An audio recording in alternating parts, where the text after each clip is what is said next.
CDO Latam, el podcast para todos los apasionados de los datos y la inteligencia artificial. Únete a nosotros en cada episodio donde exploramos el impacto positivo de estas herramientas en las organizaciones y la sociedad.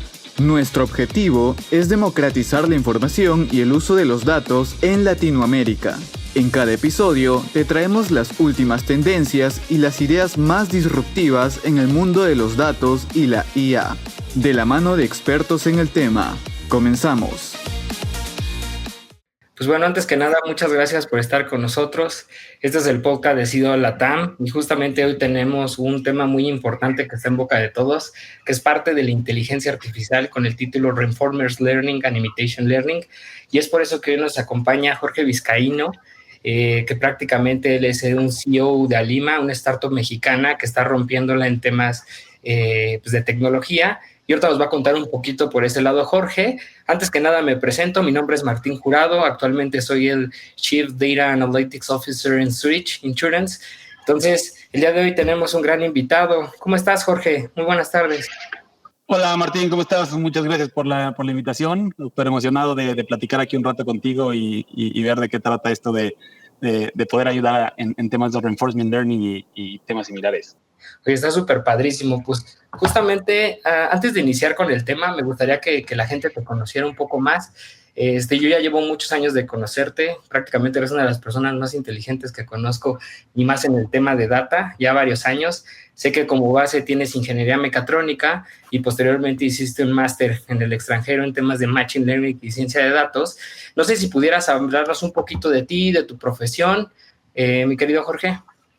Sí, te cuento súper breve. Como dijiste, y justo ahí nos conocimos, o sea, soy ingeniero mecatrónico de la Facultad de Ingeniería de la UNAM. Realmente mi emoción de haber estudiado eso era el tema de robótica. La verdad es que me apasionaba bastante.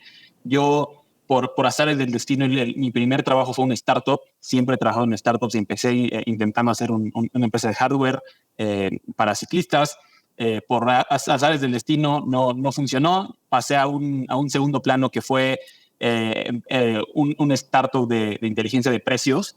En este startup lo que hacíamos era hacer básicamente analítica para empresas desde consumo, farmacéuticas y demás, para ayudarles a poder tomar decisiones de negocio con base a los precios públicos que había. Y en ese mismo inter, justo como relacionado al tema de hoy, yo regresé a la UNAM a dar clases de robótica aplicada, sobre todo con el tema de algoritmos y de cómputo de dinámica para cálculo de movimientos de robots. Entonces, digamos que ese fue como que uno de los lugares en donde empecé a adentrar un poco en el tema de reinforcement learning. Y en este camino de iPride me llegó la oportunidad de empezar a hacer una maestría. Entonces decidí dejar la empresa y hacer la maestría en Machine Learning y Data Science en la Universidad del Sur de California.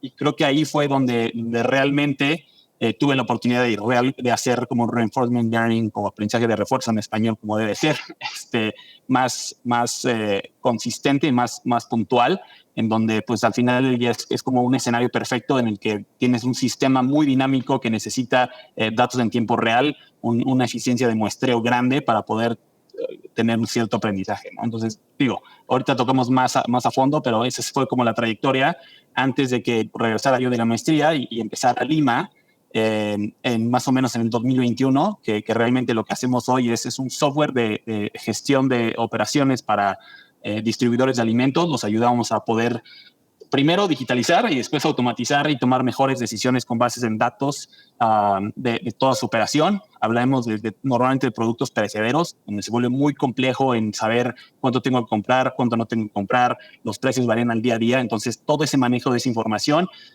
tratamos de hacérselos más sencillos para que puedan ser más competitivos en el mercado. Y además de eso, que puedan realmente como que mejorar la operación, minimizar mermas, etc., ¿no? Entonces, ese es como que un breve resumen y te devuelvo el micrófono para seguir.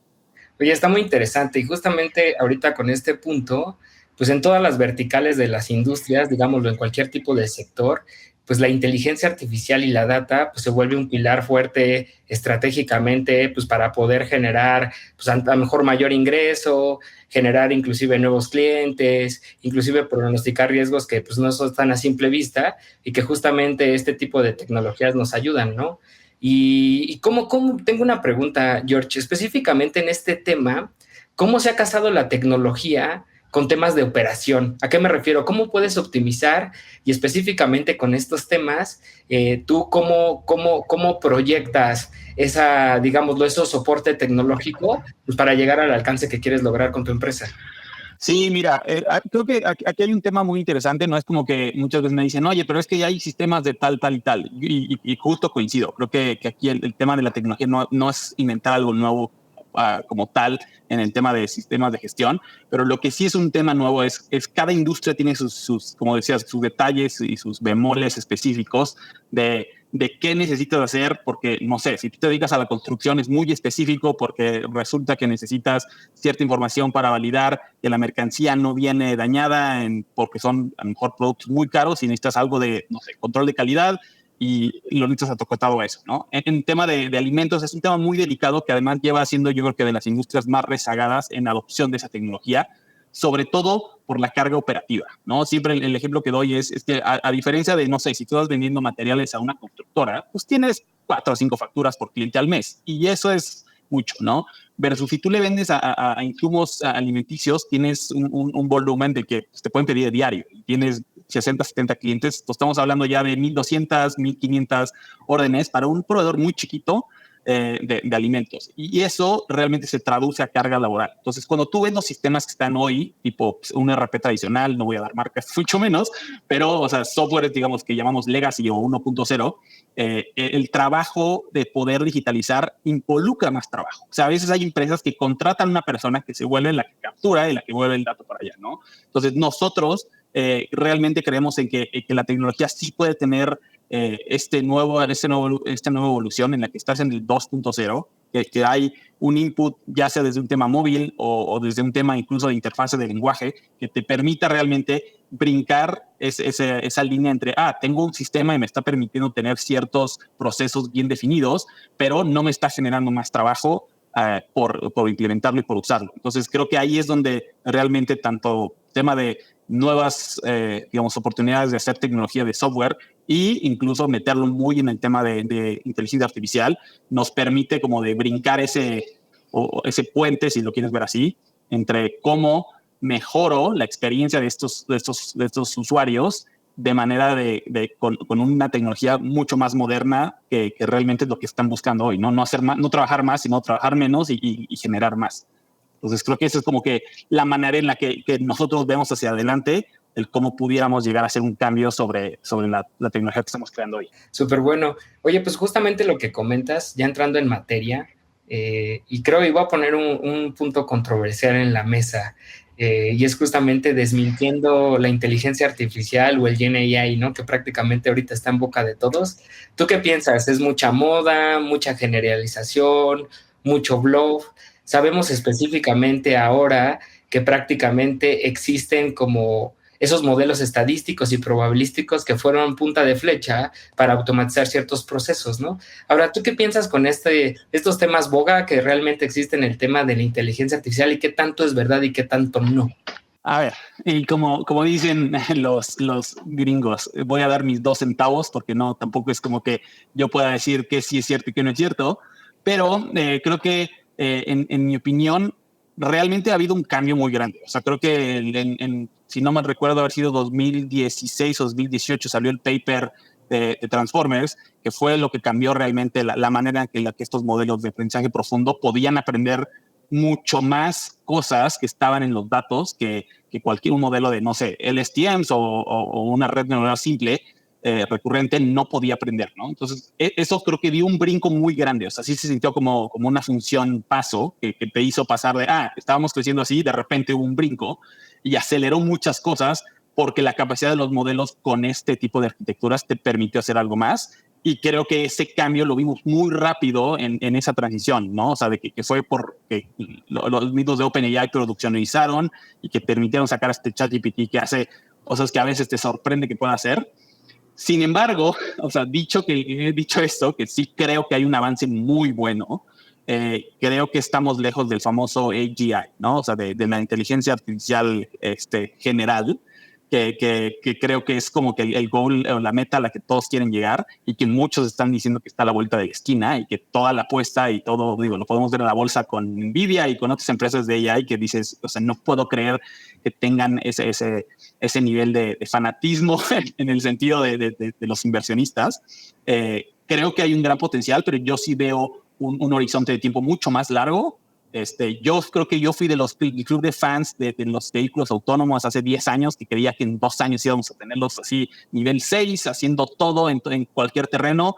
Y digo, estamos 10 años después y eso no pasó, ¿no? Entonces creo que yo estoy más de esa, o sea, con esa perspectiva, yo sí creo que ha ido mejorando y que hay mucho que lo que se puede hacer. O sea, creo que ya hay muchas cosas que no se podían hacer hace 5 o 6 años con estos modelos y realmente crear nuevos productos y crear, o sea, como nueva generación de software que ocupa LLMs para potencializar su uso, creo que está increíble, pero yo no creo que estemos cerca de esa inteligencia artificial general que pueda hacer lo que todo mundo está creyendo que es como va a cambiar el mundo, o sea, va a ser literalmente blanco y negro a lo que debía antes, ¿no? Entonces, eso ahí es donde creo que yo pongo mi línea. No sé tú qué opines, Sí. si coincidas o no. Sí, justo, y yo creo que es el punto. Y ahorita yo creo que uno de los problemas principales que tienen las organizaciones es con qué metodologías o con qué modelos prácticamente atacan casos de uso, ¿no? A lo que voy es, por ejemplo, ahorita el GenAI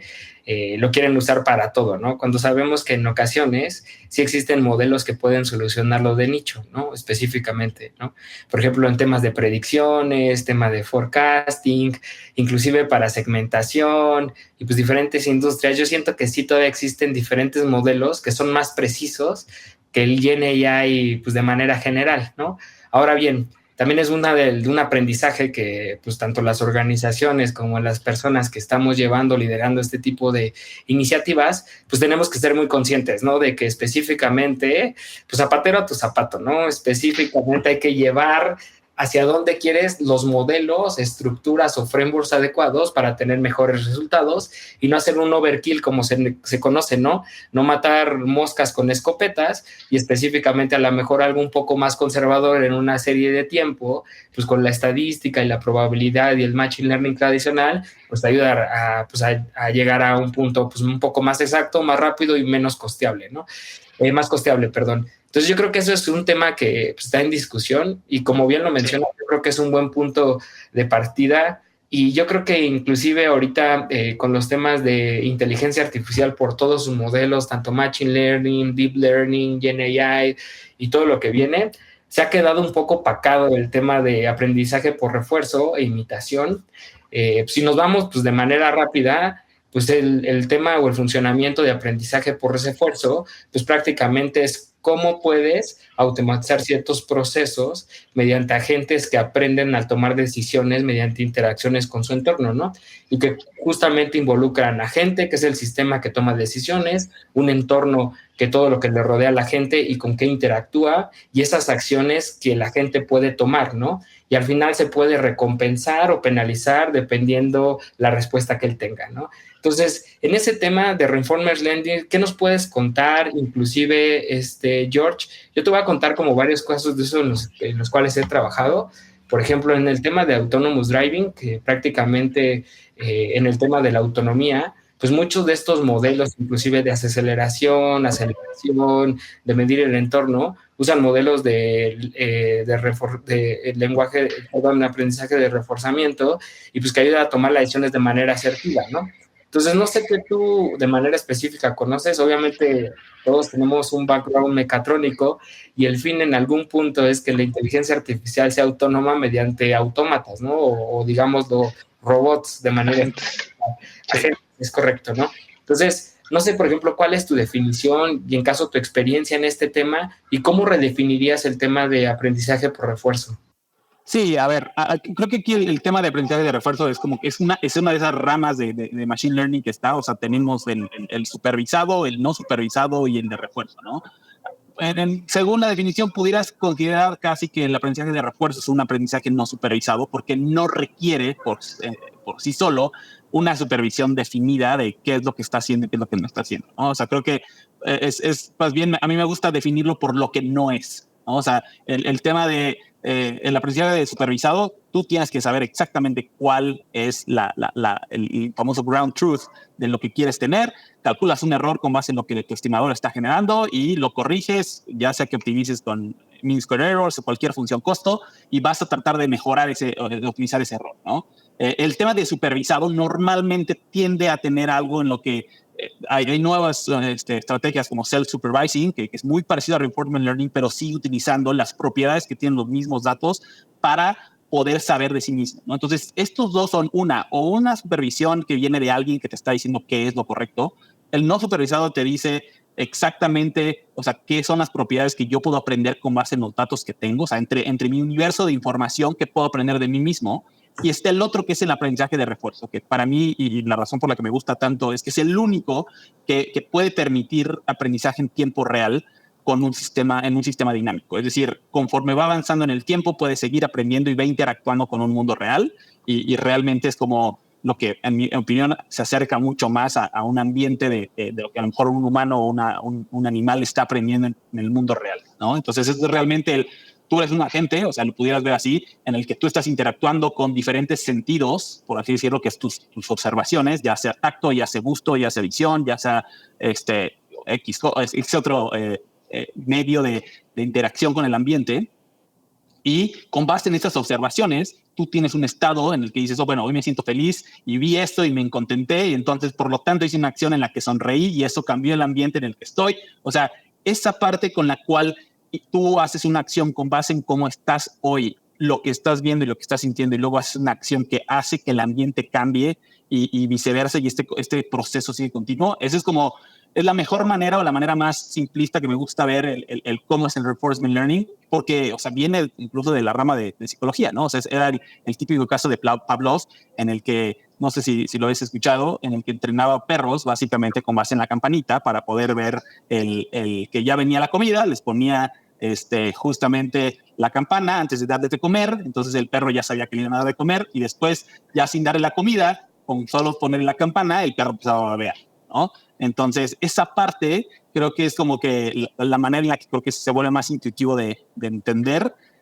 porque pues sí, de ahí como que dices, para bajarnos a definiciones ya de la matemática completa, pues sí hay definiciones específicas, hay como de incluso corrientes de cómo lo atacan. O sea, hay unos tipos de métodos que se llaman value iteration, que se tratan de básicamente estimar el valor futuro de todas las recompensas que vas a tener con base en lo que estás diciendo, y están los otros que se basan más se le llama el policy iteration o los policy gradients, que son, espero que lo diga en inglés, pero son gradientes de las políticas que decide el agente, que realmente se enfocan en tú eres una función de decisión y cómo optimizas esa parte con base en las decisiones que estás teniendo y los rewards o las recompensas que te da el ambiente con base en esas decisiones, ¿no? Entonces, digo, ahí podemos ahorita ya si quieres ahondar más, pero creo que como concepto general, eso es lo que yo vería como aprendizaje de refuerzo, y por qué creo que por esa naturaleza se puede ocupar desde lo que decías, coches autónomos, se ocupa muchísimo hoy en día en videojuegos.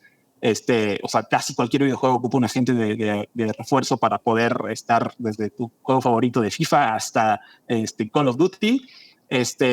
Y además, creo que hoy en día, el caso en el que a lo mejor la gente lo tiene olvidado y lo tiene perdido, porque siento que no es el tema de robótica, que está como oscuro por atrás, pero realmente hoy el aprendizaje de refuerzo es lo que nos dio a ChatGPT, ¿no? O sea, ChatGPT por detrás está entrenando con este algoritmo que se llama Reinforcement Learning for Human Feedback, que es decir, cómo incorporas esas señales de qué está bien y qué no está bien sobre una conversación que estás teniendo con un agente, como para que sepas que te está dando las respuestas correctas, ¿no? Entonces, parte de sí tener un modelo preentrenado con predecir el siguiente token sobre millones y billones de datos, y pasas a realmente cómo darle esa guía hacia dónde tiene que enfocarse para darte buenas respuestas. Y esto, digo, hay igual ya nuevos algoritmos, pero basan de mucho de la teoría y de lo que está por detrás en reinforcement learning, ¿no? Entonces creo que ahí me detengo y creo que cubrí lo que quería cubrir. Justamente lo explicas, la verdad, de una manera muy sencilla y específicamente en este punto.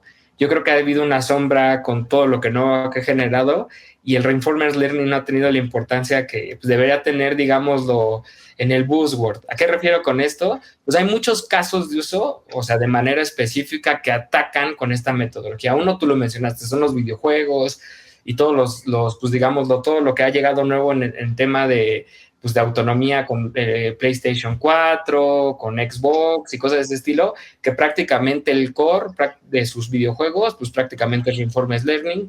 Otro es el tema de robótica. Yo conozco específicamente de primera mano el de conducción autónoma, que prácticamente es entrenar los sistemas tanto embebidos como, pues digamos, lo de otra índole, pues para poder mejorar rutas, inclusive para generar la aceleración y desaceleración del carro, y pues que justamente con el tema del ambiente, estos agentes van aprendiendo y van mejorando inclusive su algoritmo en tiempo real, ¿no? También hay muchos casos que discutiendo con la comunidad pues, latina que anda rompiéndola en Wall Street, en temas de ciencia de datos, así, pues todos los temas de financieros, pues por ejemplo, los algoritmos que utilizan para trading, pues se pueden adaptar específicamente a las fluctuaciones del mercado, tomar decisiones, inversiones en tiempo real con respecto a ciertas predicciones, inclusive para el tema de la gestión de portafolios, que creo que es algo que no necesariamente se ve, pero sí se está trabajando,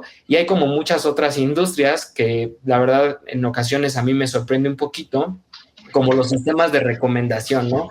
Como esos fuertes, como es un Amazon, inclusive prácticamente Netflix, si no mal no recuerdo, tiene un algoritmo que pues para recomendar las películas, que se basan principalmente en estos modelos y que justamente pues solucionan inclusive aún mejor la problemática que existe antes del Gen AI, ¿no? Entonces yo creo que es algo que es prácticamente algo que también todavía tiene un gran potencial, yo diría, específicamente para ciertos casos de uso muy específicos y que van de la mano con el futuro de las nuevas tecnologías, ¿no? Sí, y de ahí justo digo, voy a hilar algo con lo que decíamos hace rato, que justamente alinea con la manera en la que veo el tema de famoso de Generative AI, que es mucho de la base como dijimos, de Generative AI vino gracias a Reinforcement Learning, ¿no? Y la realidad es que es un campo en el que le falta muchísimo para terminar de decir que llegó, digamos, a su cúspide, o es algo que digamos, ya no ha habido innovación en los últimos años, ¿no? O sea, no es algo que se inventó en los 80s y no se ha hecho nada. Al contrario, es un campo que sigue, si tú vas a las conferencias mucho más importantes del mundo, Corel, ICML, o lo que tú quieras, sigue habiendo papers que están enfocados en esto, porque realmente hay todavía un reto grandísimo en poder llevar esto a más industrias, porque lo decías, ya hay un par que lo hacen, pero el reto muchísimo en aprendizaje de refuerzo es la eficiencia de muestreo, ¿no? El sample efficiency, que necesitas muchísimos datos para poder llegar a una convergencia de un algoritmo bueno, ¿no? Entonces, no todas las industrias te tienen ese nivel de granularidad en los datos para poder entrenar este tipo de algoritmos, y creo que ahí es donde creo que está lo interesante. En los siguientes años, yo sí creo que en ese horizonte que te decía, ¿no? Para mí 5, 10 años a lo mejor, sí ya va a haber los algoritmos llegando a ese punto en el que pueden realmente converger con pocos datos, o simplemente podemos utilizar nuestros propios sistemas para generar más datos y que haya ese self-play que le llaman, o ese reaprendizaje solo, como hubo, no sé si ubicas la historia del AlphaZero. No, cuéntame. No, AlphaZero es, bueno, el juego de Go, justamente fue como el juego por definición humano que es más complicado de todos, ¿no? O sea, está ajedrez que tiene ciertas combinaciones, pero el juego de Go es un juego de origen asiático, si no mal recuerdo, no sé si es de qué país, creo que japonés, que tiene más combinaciones en tema de espacio de búsqueda que estarías en el espacio, ¿no? Para que te des una idea, ¿no? Entonces, al final del día es un juego muy completo que pues no había habido hasta, creo que fue el 2006, o sea, un algoritmo que pudiera competirle a los campeones mundiales, ¿no? Entonces DeepMind se puso a la tarea de generar eso, y la primera vez que le ganaron al campeón mundial fue literalmente pues con heurística, sí con reinforcement learning y demás, pero había obviamente ingenieros haciendo reglas por detrás para hacer que el sistema como que pudiera ayudarse, por así decirlo, y poder llegar a ganarle a un campeón mundial. Pero gracias a eso, ese modelo les permitió reentrenar un modelo de reinforcement learning desde cero, que iba jugando contra sí mismo y contra el que habían creado ellos para acabarle ganando. Entonces acabaron haciendo un sistema que sí primero fue como que medio ayudado, pero al final ese mismo sistema les ayudó a poder realmente entrenar un modelo de cero, o sea, end-to-end learning, que fuera muchísimo mejor que los campeones mundiales y que el que ellos crearon. Entonces, creo que esa parte interesante de cómo realmente aprovechas la propiedad de una tecnología así es lo que lo hace como muy, muy, muy interesante. Oye, está buenísimo. Y ahorita justamente otro tema que existe y estamos en la mesa, por ejemplo, el aprendizaje por imitación. Ese tú cómo lo describirías y justamente ahorita con ya todo el contexto que has dado, ¿cuál es pues, la principal diferencia que existe con el aprendizaje por refuerzo y cuál es la ventaja que tienes por un aprendizaje por imitación, por ejemplo? Sí, mira, el aprendizaje por imitación podría decirse que hasta un subrubro del aprendizaje de refuerzo que realmente como que se inventó, se generó en ciertos sistemas donde tú no tienes acceso a una función a poder estimar tu reward, ¿no?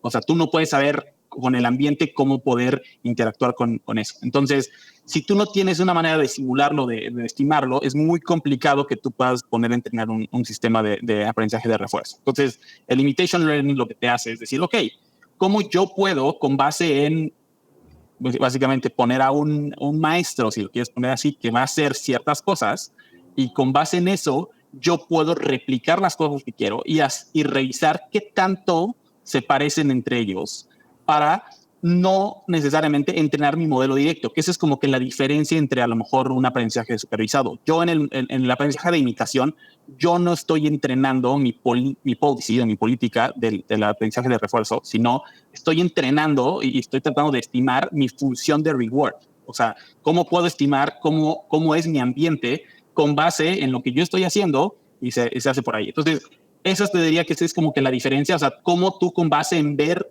lo que está haciendo un experto, vamos a llamarlo así, que normalmente lo haces desde video, o sea, mucho en robótica se hace desde la observación de video, cómo realmente eso te ayuda a saber cómo va a interactuar el mundo contigo y saber ver si el reward es positivo, si es negativo, y que con base en eso tú ya puedas entrenar la política de en este caso robot, pero bueno, de tu agente, para poder optimizarlo. Entonces, esa es como que la manera, es como, poder decir que hasta un hack de manera algorítmica en la que si no tienes acceso a cierta parte del ambiente, cómo la estimas para poder entrenar a tu política del aprendizaje de refuerzo, ¿no? Entonces, esa sería como mi manera de ponerlo. Justo, y ahorita que lo mencionas, me viene un caso de uso a la mente, de esos drones que han estado de moda, específicamente, que hacen figuras en el cielo y están mapeando como que prácticamente qué está haciendo el otro dron y hacen como señales de amor y paz, hacen corazones, pues prácticamente se rigen por este tipo de modelos, porque lo que hacen es estimar, como tú lo mencionas, mediante una imitación de cómo está su entorno y pues llegan a hacer la proyección, ¿no? Específicamente de estos cuadrantes que llegan a expresar. Y la verdad, yo creo que justamente ahorita en los temas de datos está muy de boga pues en todos los sectores, ¿no? Financiero, retail, telco, banking, insurance y todo lo que venga, pero también el foco que justamente es hacia dónde va el AI y pues todo lo que lleva este tipo, pues va a ser implementado en la robótica, ¿no? Específicamente. Y justamente muchos de estos dos algoritmos, o digo de estos dos modelos, pues prácticamente son el siguiente paso a integrar, ¿no? Con el entorno. Entonces, pero dándole otra perspectiva un poco diferente, George, por ejemplo, ¿en qué casos de uso has trabajado tú que hayas utilizado esas metodologías o esos, digamos, los modelos? ¿Y cuál fue el resultado? O sea, ¿realmente tuviste un beneficio? ¿Fue impactante? ¿El challenge que tuviste fue muy fuerte? Si nos podrías compartir un poco de esa experiencia, creo que sería muy fortuito. Sí, mira, justo mi experiencia ya más puntual con ambos, con el aprendizaje de refuerzo y imitación, fueron, digamos, más en el lado académico. Cuando yo estaba estudiando la maestría, estuve haciendo investigación por un rato en un laboratorio de robótica. Entonces, como te decía, es como que es el caso perfecto porque pues, al final el robot quiere imitar al humano, ¿no? Entonces, el problema que llega a haber, y a lo mejor va a ser un caso muy, muy académico, pero espero yo que en 10 años a lo mejor se va a volver un caso más práctico. Entonces, el problema con el que lidiábamos es muy complicado enseñarle a un robot a hacer nuevas cosas, ¿no? Es muy fácil decirle, oye, programa una trayectoria en el que hago esto de aquí a acá, pero cuando de repente le cambiaste tantito, o incluso nosotros hay un experimento muy específico que hacíamos, que era cómo entrenar un robot a literalmente mover un vaso de aquí a acá, ¿no? Pero después es como cámbiale el vaso. Entonces, ¿cómo sabe qué tanto tiene que presionar? ¿Qué tanto, dónde está dónde empieza, dónde termina el vaso? O sea, el coeficiente de fricción que tiene para poder escoger y apretar correctamente y que no se le resbale el centroide o el centro de masa de dicho objeto, porque sabes que si no lo sostienes se va a voltear y entonces acaba cayéndose.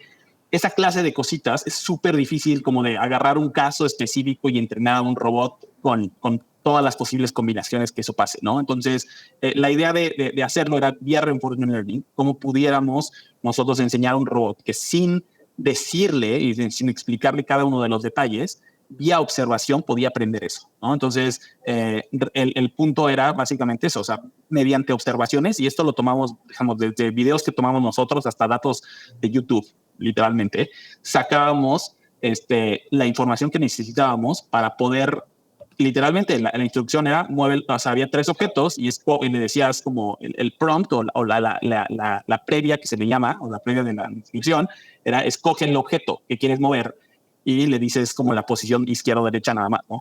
O sea, como esquemas muy simplificados. Y era eso, que él pudiera desde el video ver que él ya sabía que eso era un vaso, que eso ya, o ya era un cubo de Rubik, y que él pudiera estarlo moviendo de un lado al otro con base en eso. Entonces, la experiencia tal cual fue, primero, pues poder establecer una arquitectura que te permita tener modelos de embeddings que estén absorbiendo imagen, que haga lo que se le conoce como el embodiment problem, que es cómo conviertes esa imagen en realmente pues toda la composición del cuerpo del robot, es decir, esta es una articulación, esta es otra articulación, o sea, y por ejemplo, yo tengo 12 grados de libertad de mi hombro, pero un robot tiene 6. Entonces, ¿cómo haces ese mapeo entre, digo, no me quiero ir como demasiado técnico, pero ese problema era muy interesante porque toda esa lógica de qué pasa te la hace el modelo de Reinforcement Learning, ¿no? Entonces, en este caso, ocupamos una técnica que se llama GAIL, que es Generative Adversarial Imitation Learning, con lo que básicamente tú tienes una cámara grabando tu robot, tú tienes el video de aprendizaje, entonces ve el video y lo quiere replicar.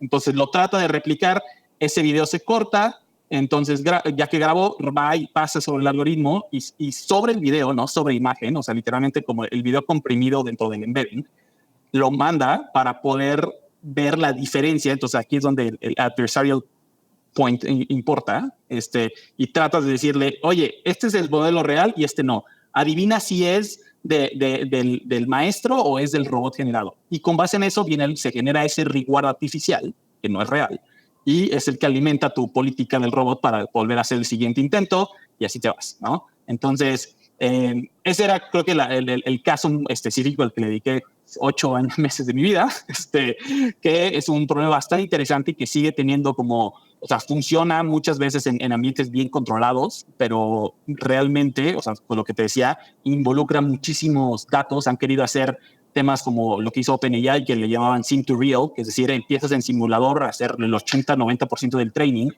y que puedes acelerar años en segundos, y después lo llevas al mundo real, ¿no? Entonces, esa clase de cosas creo que son problemas todavía de investigación que siguen estando latentes y que por hoy en día es donde creo que todavía está el esfuerzo antes de llevarlo a industria. No, más allá de videojuegos, no conozco como casos en el que realmente estén utilizando esta clase de cosas como ya en el mundo real, pero de Reinforcement Learning creo que, o sea, sin lugar a dudas, tanto en finanzas como a mí me gustaría incluso en supply chain hacerlo. O sea, es el escenario perfecto en el que tú tienes un sistema dinámico en el que diario tienes que estar tomando decisiones con base en lo que tienes, y tú tienes un estimador de cuánta demanda vas a tener, qué problemas puede llegar a haber, no sé, día feriado o lo que sea, y lo unes con cómo tomo la decisión de comprar 200 kilos o comprar 1.000 toneladas de X producto. Entonces, eso es donde yo creo que va a atender en los siguientes años, pero sí creo que hoy en día todavía está a nivel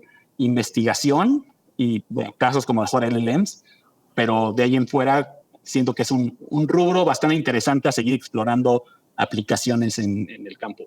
Y que justamente le pegaste al punto, porque ya, inclusive si el mundo de los datos es interdisciplinario, imagínate ya integrando pues digamos, estas nuevas disciplinas como la mecatrónica, la mecánica, pues se vuelve un challenge. Pues justamente, no sé si conozcas, hay un proyecto que se llama Eagle Eye, que prácticamente lleva estos términos, ¿no? Que le está metiendo dinero la NASA, pues el Army de Estados Unidos, inclusive con unos colegas de Stanford cuando me tocó estar por allá, pues prácticamente se encargaban, un 2017, imagínate, o sea, estaban desarrollando prácticamente esos modelos y el tema que tenían es cómo con planos, que prácticamente son las fotos, ellos podían medir profundidad, ¿no? Y justamente como tú lo mencionas, ¿no? Para poder ver y agarrar y estimar inclusive la tercera dimensión, pues justamente no está tan trivial. Inclusive ya con la llegada de los LiDARs, los láseres, pues prácticamente pues llegas a automatizar inclusive esos procesos, ¿no?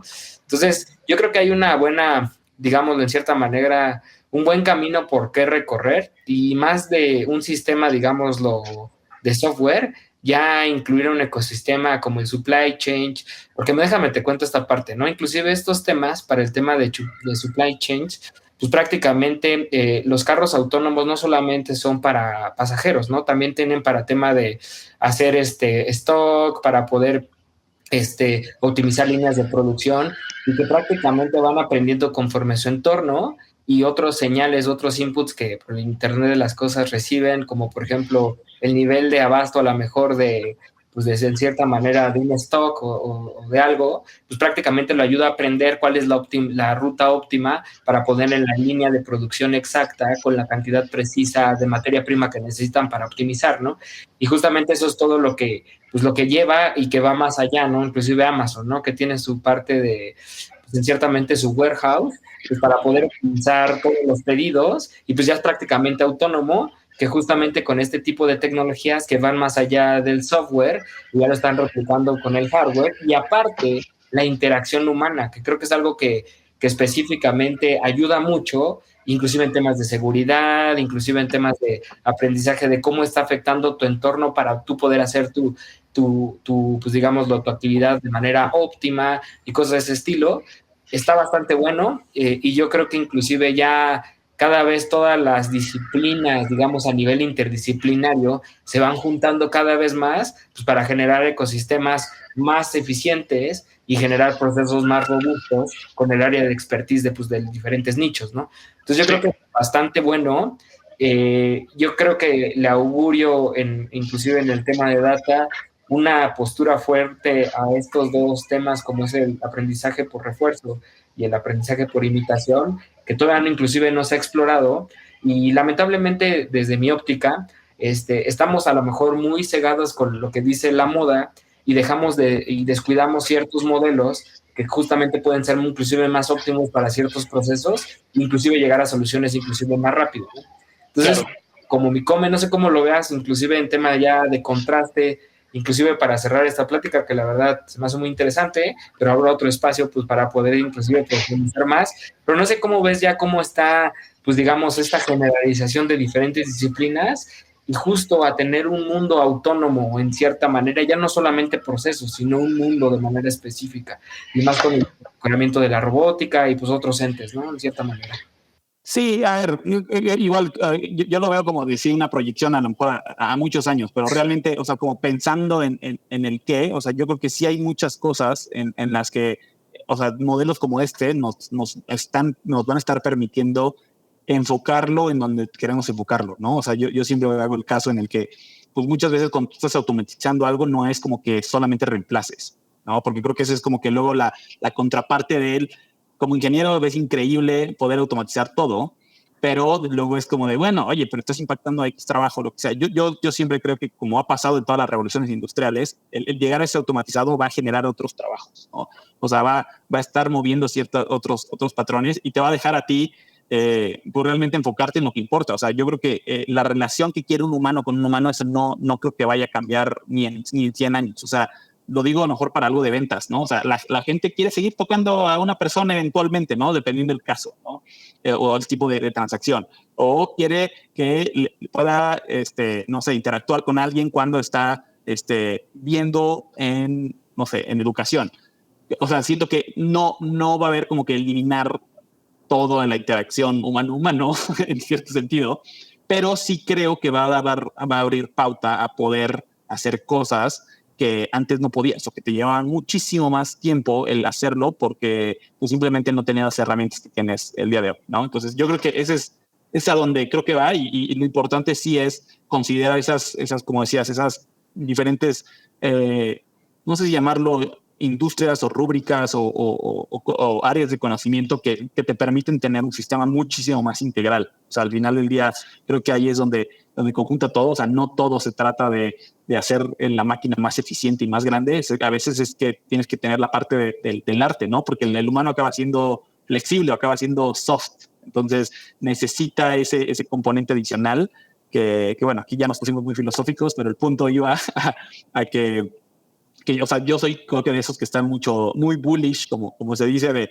la tecnología, pero también entiendo y creo que hay ciertas capacidades a las que va a llegar, sí, no, pero súper contento de poder estar poniendo mi granito de arena hacia allá y que se pueda tener más gente emocionada de aventurarse y en explorar, como dices, nuevos modelos y no quedarte con lo que todo el mundo está poniendo en su LinkedIn y más, ¿no? Entonces, creo que con eso le cierro.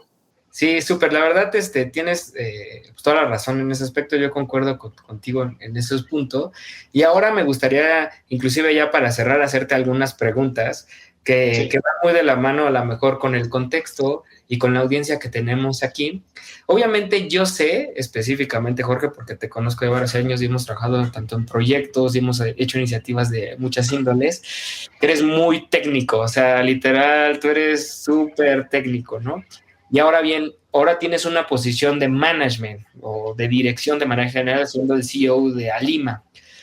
Ahora bien, mi pregunta es, ¿tú cómo involucras la tecnología para poder innovar específicamente como a nivel dirección? Y te voy a poner un poquito el contexto, George, porque justamente en las industrias ahorita luchamos una batalla increíble de poder vender casos de uso para poder llevar al siguiente nivel a la organización con temas de tecnología.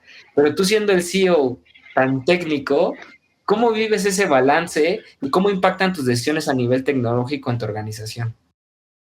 Sí, a ver, voy a tratar de dar la respuesta corta, pero te diría que hay de dos puntos. Uno, cómo me llevo yo a mí mismo, es decir, cómo me manejo en un día a día, siendo, digamos, un CEO muy técnico o técnico en ese sentido, versus pues mi trabajo, que al final del día es administrar o tener esa parte de management, ¿no? Entonces, del lado personal pues yo siempre trato como de cortar ese punto de eficiencia, ¿no? O sea, como de si puedo tener un copilot, si puedo tener algo que me está haciendo un resumen de una reunión con alguien para que yo pueda buscar esas notas después. O sea, cada herramienta que yo puedo utilizar para realmente enfocarme en lo que para mí es lo más importante, que es pues, tomar una decisión con base en la información que tengo para guiar hacia un lugar o hacia el otro la empresa, es lo importante, ¿no? Pero eso creo que no es como que me quite el dedo del renglón de decir, bueno, ya tengo más tiempo libre, sino que me da más tiempo de hacer lo importante. Yo creo que incluso hasta siendo un CEO, digo, a lo mejor yo porque soy un startup, a lo mejor si le preguntas al CEO de una multinacional va a decirlo distinto, pero para mí es siempre lo más importante para ti deben ser tus stakeholders y tus clientes, ¿no? Entonces, como CEO siempre estás cerca de tus stakeholders porque tus reportas hacia ellos, convives con ellos, pero no necesariamente hablas con un cliente, ¿no? O sea, es muy raro ver a lo mejor un CEO que toma todavía la llamada y a mí me impresiona a los que todavía lo hacen de soporte al cliente. Entonces, creo que esa parte de cómo cortas esa distancia entre punto de consumidor y persona que está tomando la decisión con tecnología, para mí eso es como que lo crítico, ¿no? Entonces, esa sería la manera en la que, o sea, tú ya como directivo puedes tener un resumen de la llamada real que tuvo tu agente de soporte y tener sin sesgos de tus managers, por así decirlo, esa información de regreso para tomar una decisión correcta, ¿no? Y creo que y ahí lo uno a la segunda parte, que es cómo cascadeas eso a tu equipo. O sea, creo que la chamba y el trabajo de un directivo es quitarle todo lo que le estorba a su equipo de trabajo para que pueda hacer su mejor trabajo. Ese para mí sería como el resumen de todo. Entonces, el poder realmente saber en dónde están teniendo esos lags operativos o dónde están teniendo esos problemas que no les permite llegar al resultado o que les está costando más trabajo hacer lo que quieren. Creo que yo siempre veo desde la manera de cómo pudiéramos tener una herramienta, ya sea in-house o comprarla, que nos quite esa fricción de cualquier actividad que estés haciendo, ¿no? O sea, quiero que realmente haya como, sí pasó una semana y supe exactamente qué logré, qué no logré, y si no lo logré y hay algo por el que puedo hacer al respecto desde el lado de una plataforma, hagámoslo, ¿no? O sea, de hecho, una regla que tenemos interna, que te digo, somos una empresa todavía chica, pero tenemos una regla de si hay algo que se repite más de 5 veces, lo automatizamos. O sea, si no hay un dashboard que no está hecho y no sé qué, ya lo repetimos 5 veces, pues vamos a hacer algo que a lo mejor nos va a tomar 2 semanas más en hacer esto, pero la próxima vez que se vuelve a hacer, se hace. Lo digo fácil, porque obviamente en la realidad hay veces que te salen cosas y demás, pero realmente tener esa mentalidad de siempre como ver ese punto de mejora usando la tecnología como tu amigo ha sido como que, pues no sé si mi manera de siempre ver cómo atacar los problemas, porque no siempre como directivo vas a poder estar tú ayudándole a la persona en ese lugar, pero sí como de tratándole de dar tu filosofía de cómo utilizar las herramientas para que se puedan ayudar a ejecutarlo. Entonces, no sé si te contesté tu pregunta, pero por ahí va. Sí, justo. Y la verdad nada más tengo otras dos, ya, pero inclusive para ir cerrando. Hay una que sí me gustaría preguntarte, ¿no? Y otra vez vuelvo al tema de tecnología y en un tema de management, ¿no? ¿Cómo te preparas tú para los cambios que tiene el mercado y cómo lo absorbes en tu empresa? ¿A qué voy? No solamente cambios, por ejemplo, en temas tecnológicos, porque pues llegan nuevas soluciones, llegan nuevos paradigmas, inclusive tecnologías emergentes, pero también llegan y surgen nuevas necesidades de mercado, llegan y surgen nuevo tipo de, pues, en cierta manera, de necesidades sociales. ¿Cómo te preparas tú específicamente para poder seguir generando junto con tu empresa? Y a lo mejor la tecnología te puede ayudar a vivir ese cambio, ¿no? A ver, si lo entendí bien, o sea, el punto es el cómo nos mantenemos, digamos, todavía en la punta de lanza de la innovación, si lo quieres ver así, para Sí, claro. poder ir avanzando. Y creo que va un poco parecido a mi respuesta anterior. Y para mí todo tiene que ver con tema de distancias entre dónde está surgiendo esa información y ese cambio, ¿no? Y de nuevo, es muy distinto si estoy hablando a lo mejor con una empresa transnacional que tiene 2,000 empleados, porque obviamente las velocidades de reacción y de cambio es mucho más diferente que lo que hacemos hoy, pero creo que lo que ayuda muchísimo a nosotros a ver si estás tomando la dirección correcta es justo estar cerca de qué es lo que te hace cambiar de esto. Es decir, si estamos en tecnología, o sea, nosotros tenemos que estar tan cerca como es posible de dónde se están haciendo los nuevos cambios de tecnología, porque entonces yo voy a tardar 2 días en enterarme, 1 día en enterarme y 2 días en reaccionar para tomar una decisión de cómo voy, versus si no estás cerca de, oye, te enteras de dónde están saliendo los nuevos productos de AI, dónde están saliendo los nuevos, el nuevo stack de bases de datos, porque digo, hasta eso todavía es impresionante que sigue existiendo nuevas tecnologías y nuevos stacks para eso.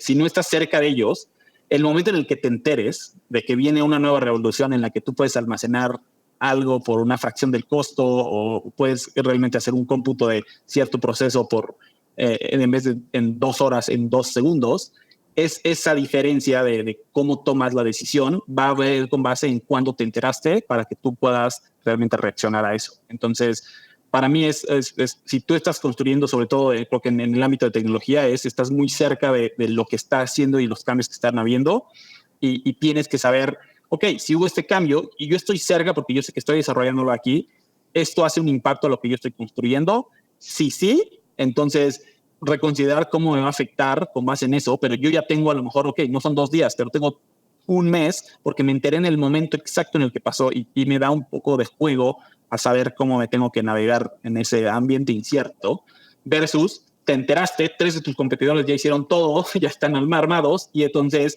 ya no hay manera que compitas, ¿no? Entonces, obviamente hay un tema de riesgo de siempre ser el primero en querer hacer algo porque no sabes si va a funcionar, pero creo que ese es como que pues nuestro trabajo, el saber discernir entre qué sí es un must bet y qué es una moda y va a pasar, ¿sabes? O sea, creo que esa es la parte de nuestra chamba, pero sí tratar de entender esos nuevos avances como lo más cerca que puedas de la fuente que los genera. O sea, en este caso pues, son las empresas de tecnología. Yo, mira, justamente le diste mucho match a ideas que yo tengo personalmente y concuerdo totalmente contigo. Y la verdad me gustó mucho tu respuesta. Y justamente, inclusive a pesar de que eres muy joven, pues eres muy maduro mentalmente. Y es por eso que me gustaría brincar a la siguiente pregunta. Y es un poco más para la audiencia, inclusive para las nuevas generaciones. tanto tú como yo somos fieles apoyadores de hacer crecer a Latinoamérica en temas de datos, de inteligencia artificial. Y me gustaría hacerte la última pregunta, inclusive para cerrar, mi querido George. ¿Qué consejos les das a las nuevas generaciones que quieren comenzar con este mundo de los datos, el machine learning, el AI? ¿Qué consejo le darías tú como Jorge Vizcaíno y que te ha servido a ti pues, para poder llegar a donde estás? Sí, a ver, esta respuesta, y quiero hacer el disclaimer, que es justo más para a lo mejor un profesional de datos, ¿no? Porque, o sea, creo que como decíamos hace rato, el tema de la inteligencia artificial va a estar embebida en muchísimas otras áreas que a lo mejor si eres una persona de ventas sigues teniendo que estar pegado, pero en este sentido mi recomendación la voy a hacer más como de alguien que vaya para ser un data scientist, un data engineer, o todavía mejor un ingeniero de software. Y para mí creo que algo crítico, y es una manera de pensar que me gusta mucho, que es el llamado First Principles. No sé si lo has escuchado.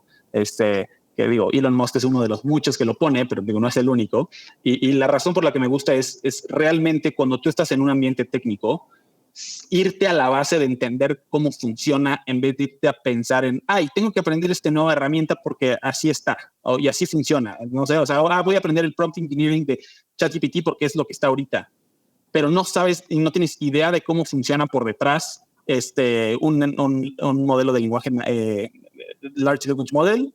Entonces ahí es donde está el problema. Yo creo que siempre es importante el tener tus bases sólidas, y hablo desde el inicio de tu álgebra lineal, de tu estadística, de tu probabilidad, y de ahí llevarlo a ir hacia adelante, porque creo que en el mundo de hoy es súper difícil de repente decir, no, bueno, es que ya estoy haciendo deep learning. ¿Y probaste con una regresión lineal?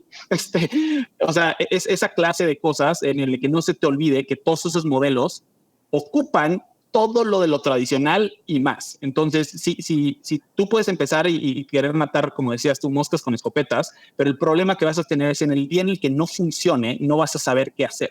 Entonces, creo que como profesional de datos, nuestro trabajo es saber cómo funcionan las cosas y cómo puedes tú tomar las propiedades de cada uno de ciertos modelos que puedas tú conocer, para que cuando las cosas no funcionen, sepas hacia dónde puedes probar diferentes alternativas, porque entiendes la naturaleza de tanto de los datos como de los modelos, ¿no? Ese sería como que mi consejo, de no tomes el camino corto, que suena como el fácil, sino sí, está bien que aprendes algo de lo básico, de lo nuevo, como para que sepas que está ahí, pero no dejes de lado como las bases críticas, que son las que realmente te van a acabar siendo el mejor de lo mejor en lo que tú hagas, ¿no? Eso creo que es como con lo que termino. Sí, justo, y creo que lo dijiste bien, y también es el consejo que yo le doy a la gente, el trabajar muy bien con sus bases y con su estructura, porque de ahí vamos para arriba, ¿no? Si empiezan mal las bases, pues prácticamente es un poco complicado llegar a converger, inclusive cambiar el paradigma, ¿no? Entonces, pues bueno, la verdad está increíble ese punto, así que anótenlo. Yo creo que es algo que tenemos que aprender, inclusive yo sigo aprendiendo de lo mismo, sigo regresando a los ciertos puntos, porque al final todo, pues digámoslo, no es una utopía, ¿no? Ya cuando tienes en temas de implementación y cosas de ese estilo, que cosas básicas que a lo mejor no leíste o te saltaste del manual, pues prácticamente son la solución. Entonces, pues yo te agradezco mucho el tiempo, la verdad estamos muy contentos en Sido Latam de tener un invitado como tú, y la verdad esperemos tener en futuras ocasiones a lo mejor otra vez de invitado, o a lo mejor como miembro del CIDIO Latam. Sería muy orgulloso de estar con nosotros. Y pues te agradezco mucho el tiempo, George. Esperemos verte pronto, y pues el éxito a todos, a toda la audiencia de CIDIO y a todos los potenciales de datos. Muchas gracias. No, mil gracias a ti, Martín. Estamos para la próxima. Saludos a todos.